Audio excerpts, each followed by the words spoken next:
नमस्कार, भाग्यम में आपका स्वागत है। ये प्रोग्राम उन सभी लोगों का स्वागत करता है जिन्हें लगता है कि उनकी समस्याओं के समाधान ज्योतिष के माध्यम से निकल सकते हैं।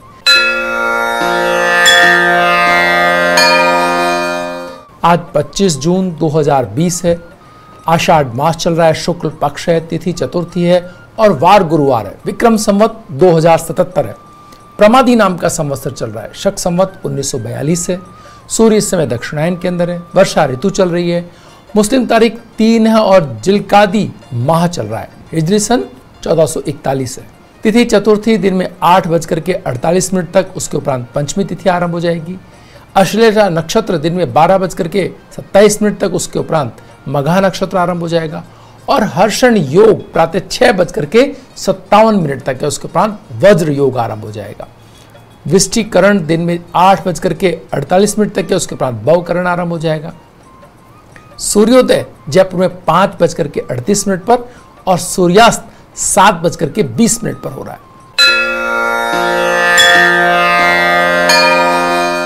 ग्रहों का गोचर उपबंध देखें तो सूर्य बुध की राशि मिथुन के अंदर है। मंगल बृहस्पति की राशि मीन के अंदर है। बुध स्वराशि मिथुन के अंदर है। बृहस्पति शनि की राशि मकर के अंदर है। शुक्र स्वराशि वृष के अंदर है। शनि स्वराशि मकर के अंदर है और राहु अपनी उच्च राशि मिथुन के अंदर है। केतु अपनी उच्च राशि धनु के अंदर है। चंद्रमा सिंह राशि में प्रवेश करेंगे दिन में 12:27 पर। भद्रा दिन में 8:48 तक। शुक्र मार्गी हो रहे हैं दिन में 12:20 पर और गणमूल संपूर्ण दिन रात रहने वाले हैं। रवि योग दिन में 12:27 तक है। विनायक चतुर्थी आज है और ग्रहण वेद भी है।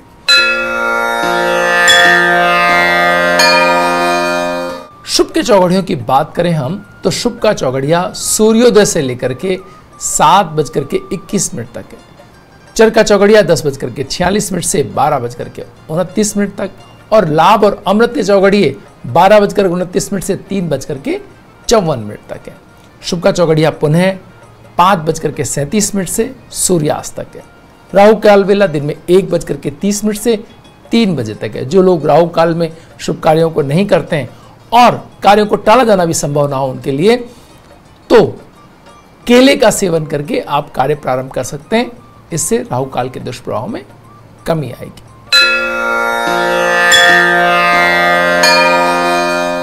आइए अब बात करते हैं आज के दिन के मूड की। आज सूर्य, राहु और बुध ये तीनों मिथुन राशि के अंदर है। साथ ही साथ चंद्रमा अपनी स्व राशि कर्क के अंदर है। इसके मायने क्या है? चंद्रमा एक तो इस जो ये एक तरह से राहु और केतु के बीच ही सारे ग्रह जो आ रहे थे उनसे चंद्रमा की स्थिति बाहर निकलने की हो गई है। और चंद्रमा जब कर्क राशि में हो तो एक बहुत महत्वपूर्ण बात ये होती है कि प्रकृति के अंदर सर्वाधिक करुणा, एक दूसरे की केयर और स्नेह और प्रेम से परिपूर्ण वो दिन होता है। तो आप अगर इनमें से किसी भी कार्य को अपने साथ संबंधों को अच्छा बनाने के लिए, दूसरे लोगों से जुड़ने के लिए, नई बात करने के लिए, इन सब कार्यों के लिए आज के दिन का चयन कर सकते हैं। आज बृहस्पति की उच्च दृष्टि चंद्रमा पर भी है, तो ये इस मायने में भी बेहतर दिन है कि अगर आपके कार्यों को पिछले दिनों कोई अगर सफलता नहीं मिली थी, कोई धन संबंधी कार्य या आपको किसी से धन लेना है या अपनी योजनाओं के लिए धन आप चाह रहे हैं, तो उन सब स्थितियों के अंदर धन प्रदाता एक दिन हो सकता है बृहस्पति की दृष्टि की चंद्रमा पर होने की वजह से।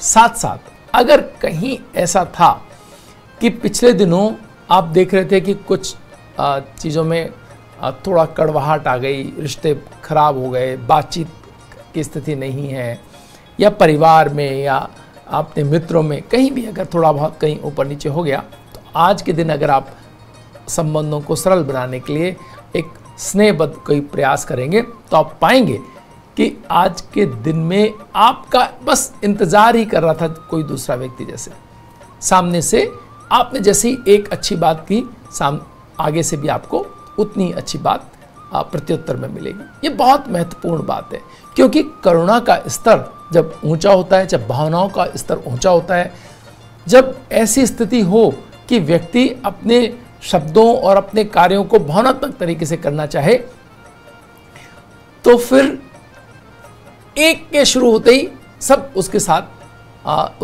उसी सुर में बात करने लगते हैं। दूसरी बात आज के दिन के अंदर यह है कि शुक्र का जो स्वराशिस्थ हो जाना और चंद्रमा का स्वराशिस्थ हो जाना, ये दोनों स्थितियां एक मायने में स्नेह और प्रेम को भी बढ़ाने वाली है। अगर पति पत्नी के बीच पिछले दिनों जो ग्रहण था, इस वजह से या उससे भी अलग किन्हीं भी कारणों से बहुत दिनों के एक तरह से हम देख रहे हैं कि हम घरों के अंदर एक तरह लगभग कैद से हैं, तो ऐसी स्थितियों के अंदर अगर कोई भावनात्मक या किसी प्रकार का वैचारिक मतभेद आ गया था, तो हमें इस दिन का उपयोग करना चाहिए संबंधों को मधुर बनाने में। तो यहाँ भावनात्मक संबंधों में या प्रेम संबंधों में आज के दिन का बेहतर उपयोग कर सकते हैं। ऐसी अन्य जो इस तरह का उत्साह और इस तरह की वातावरण बाहर भी आप देखेंगे, अगर घर के बाहर मौसम में आप देखेंगे तो अच्छा एक आपको बदलाव दिखाई देगा। बहुत आज के दिन के अंदर हवाएं और वातावरण और ये सब चीज़ें कहीं ना कहीं सपोर्ट करती हुई दिखाई देंगी अच्छे भावनात्मक संबंधों के लिए। इसके साथ ही आज के दिन के अंदर एक और महत्वपूर्ण बात है कि जो लोग भावनात्मक रूप से थोड़े से अपनी भावनाओं को जल्दी प्रकट करने वाले या इमोशनल लोग या थोड़े निराश लोगों को आज केयर की आवश्यकता है। सुबह से ही आप उनको जब जगाएं अपने परिवार के अंदर, अगर आप देखें कि उनके उठने का टाइम थोड़ा सा लेट हो सकता है आज, तो उनको उठाते समय थोड़ी अच्छी बातचीत के साथ उठाएं। एकदम से उनको जगाने ना पहुंच जाए, नहीं तो उनका सुबह से ही मूड खराब हो जाएगा। तो उनके साथ एक अच्छे बर्ताव के साथ उनको सुबह उठने को दें। हो सकता है अगर कोई ऐसी स्थिति हो जिसके अंदर जल्दी नाश्ता तैयार किया जा सकता हो, उसमें मीठा शामिल हो, तो वो भी आप प्रयोग कर सकते हैं। तो आज के दिन में अच्छे भोजन को बना करके ऐसे लोग जो भावनात्मक रूप से थोड़े से तनाव और कठिन स्थिति के अंदर चल रहे हैं, उन्हें अच्छे भोजन का एक संयोग दे करके उनकी मनस्थिति को पॉजिटिव लाने के लिए प्रयास करने के लिए भी आज अच्छा दिन है। तो ऐसी सभी स्थितियों में आज के दिन का उपयोग किया जा सकता है। कोई आपसे दूर है, कई दिनों से बात नहीं हो रही है, तो आज के दिन का आप चयन कर सकते हैं। अच्छी बातचीत एक दो बार प्रयास करने पर कहीं ना कहीं होती हुई दिखाई दे रही है। वक्त तो चला एक छोटे से ब्रेक का। ब्रेक के बाद फिर हाजिर होंगे, बने रहिए भाग्य में। ब्रेक के बाद एक बार फिर आपका स्वागत है। आइए बात करते हैं ज्योतिष में रंगों के महत्व की, जीवन पर पड़ने वाले रंगों के महत्व की। हम ये देखते रहे हैं कि रंग हमारे जीवन को बहुत प्रभावित करते हैं। हमने इस प्रोग्राम में इसकी चर्चा इसलिए की है कि कैसे हम रंगों का सही उपयोग करके कैसे हम अपने जीवन के अंदर बदलाव लाते हुए अपने आसपास की चीज़ों के अंदर और अपनी चीज़ों को बेहतर बना सकें। इस विषय में हम बहुत सारे मुद्दों को शामिल करेंगे और आज बात कर रहे हैं हम मंगल ग्रह के रंग की, जो मुख्य रूप से लाल रंग है। सबसे पहले हम बात कर रहे हैं रंगों के प्रयोग से भावनात्मक जीवन में पड़ने वाले प्रभाव की। देखिए, जब हम बात करते हैं मंगल के किसी भी जन्मपत्री में कमज़ोर हो जाने की या ऐसी स्थिति में आ जाने की जहाँ पर मंगल का प्रभाव व्यक्ति को नहीं मिल पा रहा है या कम मिल पा रहा है, तो स्थिति ऐसी बनती है कि व्यक्ति के अंदर ऊर्जा की कमी होती है। वो व्यक्ति किसी बात को रिएक्ट करने में उतना सक्षम नहीं हो पाता और उसे बार बार ऐसा लगता है अपने जीवन के अंदर कि कार्य पहले हो जाते हैं और विचार बाद में आते हैं। तो ऐसी सभी स्थितियों के अंदर जब आप हों तो आप समझें कि मंगल कहीं ना कहीं आपका उतनी आपको ऊर्जा नहीं दे रहा। तो ये ऊर्जा हम कहाँ से ले सकते हैं? जहाँ तक बात कर रहे हैं भावनात्मक संबंधों में, हम ये ऊर्जा रेड कलर को यूज़ करके अपने घर के अंदर इसकी पूर्ति कर सकते हैं। जिन भी लोगों के भावनात्मक संबंधों में एक गर्माहट ना हो, एक दूसरे से शीतलता से बात करते हों या केयर कम हो या उन्हें लगता हो कि उनका साथी बहुत अच्छे तरीके से उनसे डील नहीं कर रहा है और वो तो बहुत कुछ कर रहे हैं अपने साथी के, लेकिन साथी उस ऊर्जा के साथ रेसिप्रोकेट नहीं कर रहा ऊर्जा को, या वैसा का वैसा आपको नहीं दे रहा है। तो दोनों के बीच तारतम्य का भाव, या एक साथ कभी एक अपनी भावनाएं व्यक्त कर रहा है और दूसरे टाइम पर दूसरा, और ये कोई साम्य नहीं बन पा रहा, ऐसी सभी स्थितियों में आप लाल रंग का उपयोग अपने भावनात्मक संबंधों को ठीक करने के लिए कर सकते हैं। इसमें सबसे बेहतर जो उपयोग आपको करना है वो वस्त्रों के चयन में कर सकते हैं।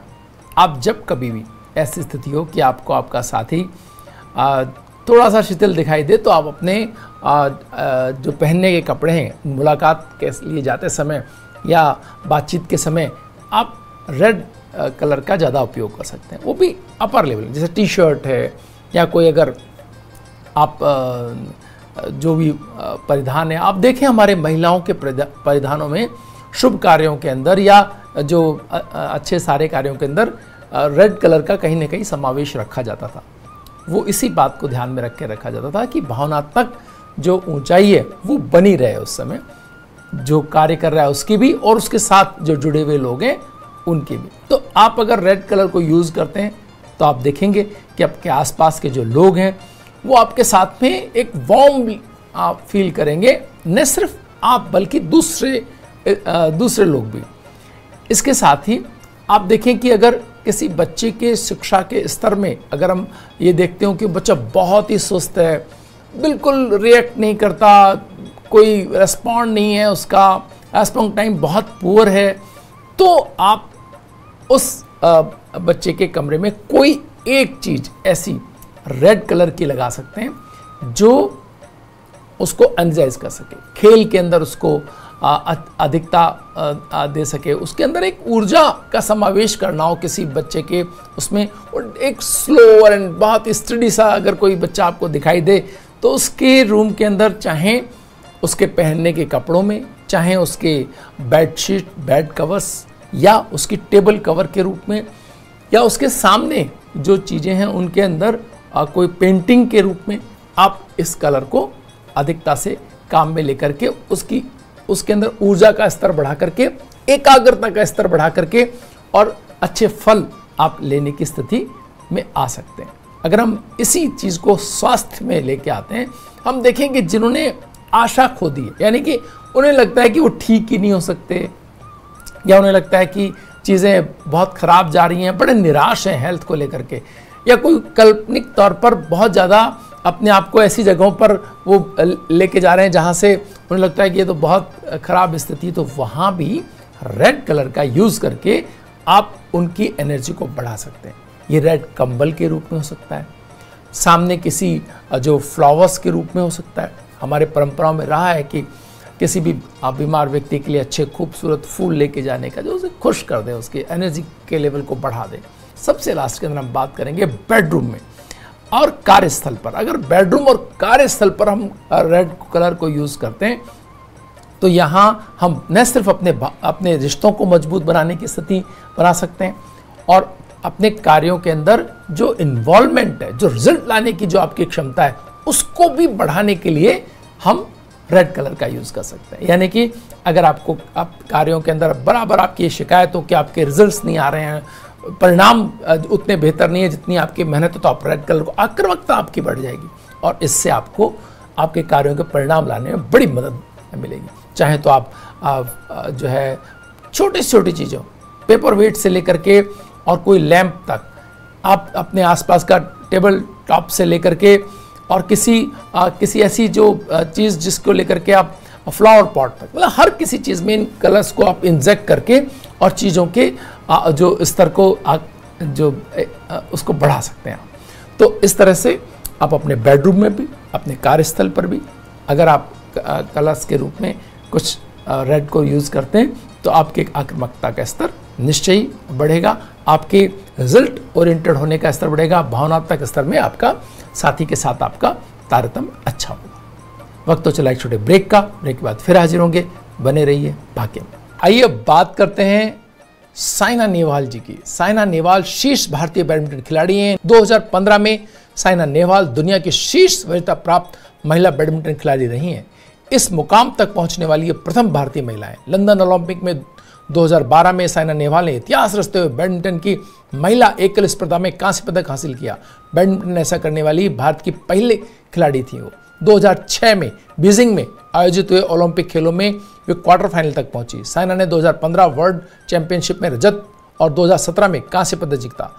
कॉमनवेल्थ गेम में उनके नाम 3 स्वर्ण, 1 रजत और 2 कांस्य पदक हैं। उनका नाम एशियन गेम्स में 2 कांस्य पदक, एशियन चैंपियनशिप में 3 कांस्य पदक। उन्हें 2009 में अर्जुन अवार्ड और 2010 में पद्मश्री, 2010 में राजीव गांधी खेल रत्न अवार्ड और 2016 में पद्म विभूषण से सम्मानित किया गया। साइना को 2018 में वर्ल्ड बैडमिंटन फेडरेशन ने most promising player of the year चुना।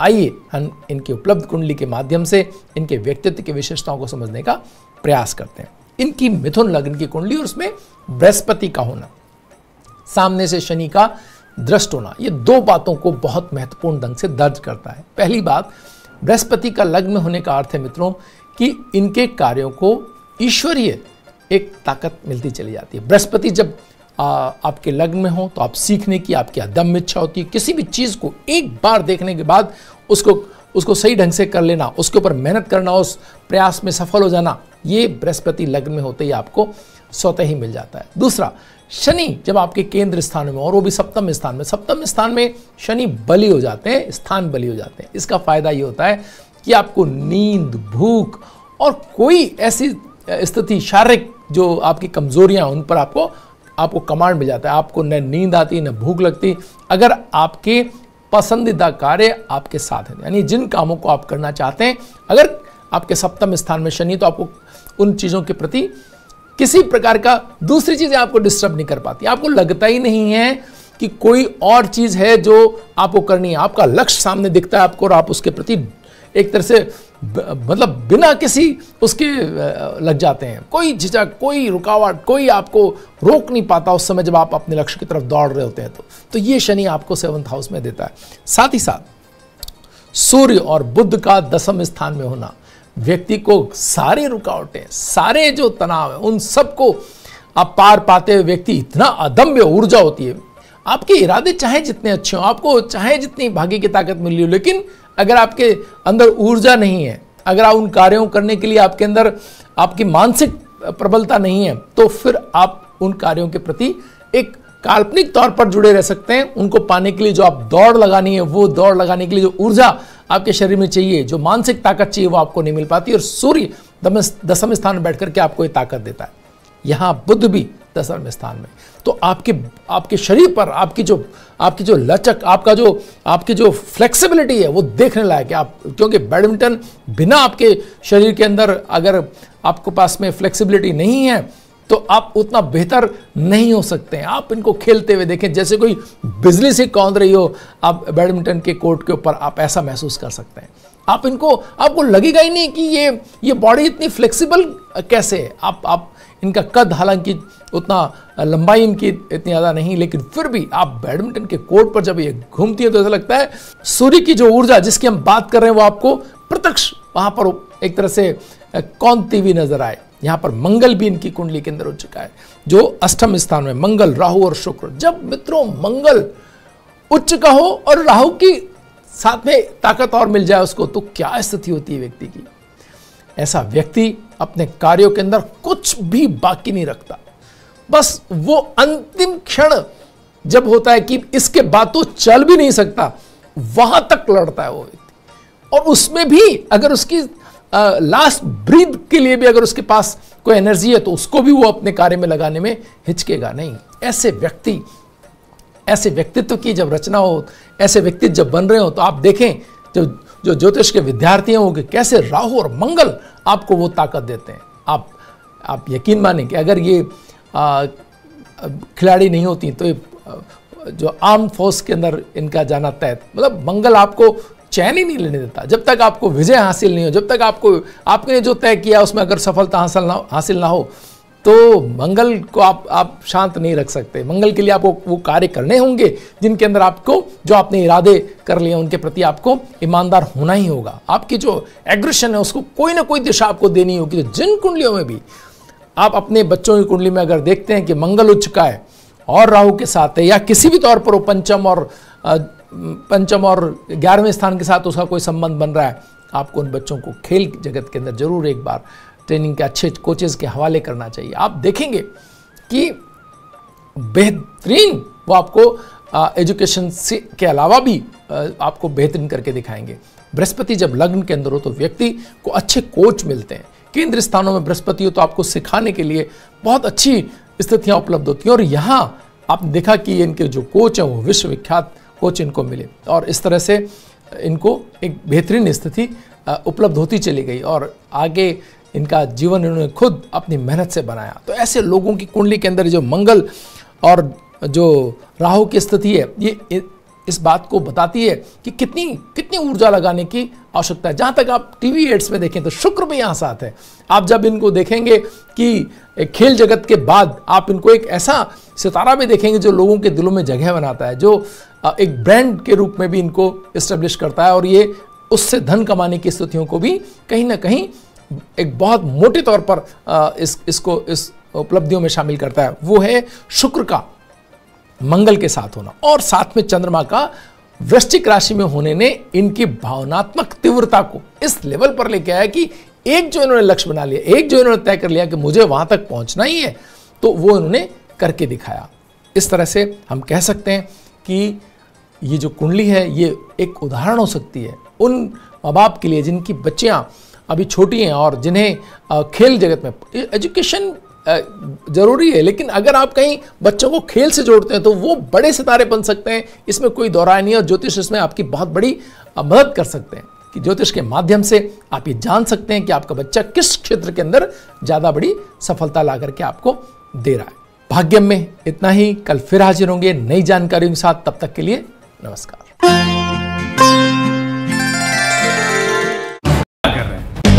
कोरोना काल